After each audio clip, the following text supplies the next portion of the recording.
Tesco got caught lying. Again. This time it was about food waste. They claimed they cut food waste by 45%, when in fact it was 18%. It wasn't until they had an audit that they realised that was wrong. They also said tens of thousands of tonnes were going as animal feed. And that was false too. Actually went into anaerobic digestion to make energy. 27% difference in their food waste, and they lied about where the waste went. So here's how it happened. It all started around January 2024. And when the scandal broke, Tesco's fired the contractor. Got rid, moved on, no fines, no penalties for reporting misinformation. No refunds to the consumer for the sustainability pledges. The reasons why they charge you more money. So they were purely lying about their waste. So what were they actually doing? They charged you higher prices so they could guarantee supplies on the shelves, costing you money. Consumers pay for the waste. It's all factored into the final price of our shopping bill. Here's what they don't tell you. They throw away perfectly good food, and they do it every day. Meat just past its sell-by date but's fine. They reject wonky vegetables that are perfectly acceptable to eat. And we are all paying for it. Here is the £1 billion supermarket scandal they are not telling you. So it's estimated supermarkets throw away about 100,000 tonnes of perfectly edible food a year.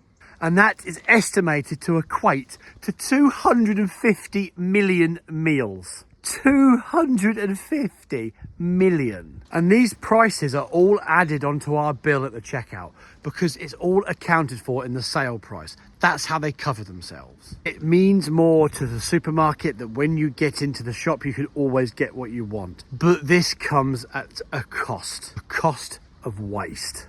So you have some farms that produce 20 to 40% that's just rejected because it's not straight or the right shape, e.g. wonky veg. And other farmers will get rejected on similar grounds here and there for not producing something to the specific standard of a supermarket. Like wonky carrots, scuffed apples, funny shaped potatoes, all perfectly edible. And don't even get me started on out of date meats. Supermarkets throwing away meat, something that's been alive, just makes me shudder to the core. Just such waste. So when it's rejected, they don't lose money.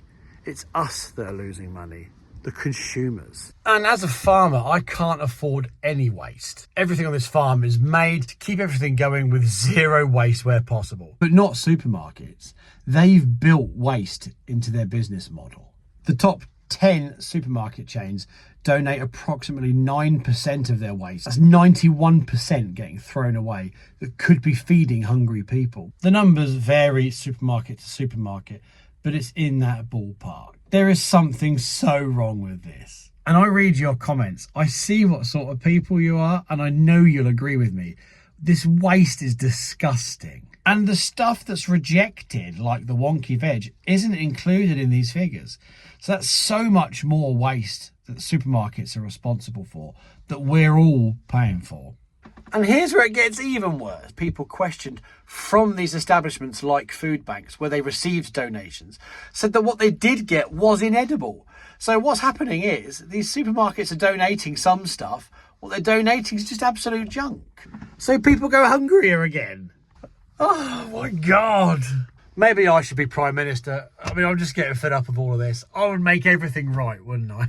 And to add to that insanity, then the charities or food banks have to pay to have it disposed of. The supermarkets didn't foot that bill for them. So who is making money from this food waste? A business model that doesn't care about consumers and definitely doesn't care about farmers. And what's more, doesn't care about impact of waste, the senseless waste. There has been some talk about some legislation change, but as per usual, the rumours are they're full of loopholes you could drive a tractor through.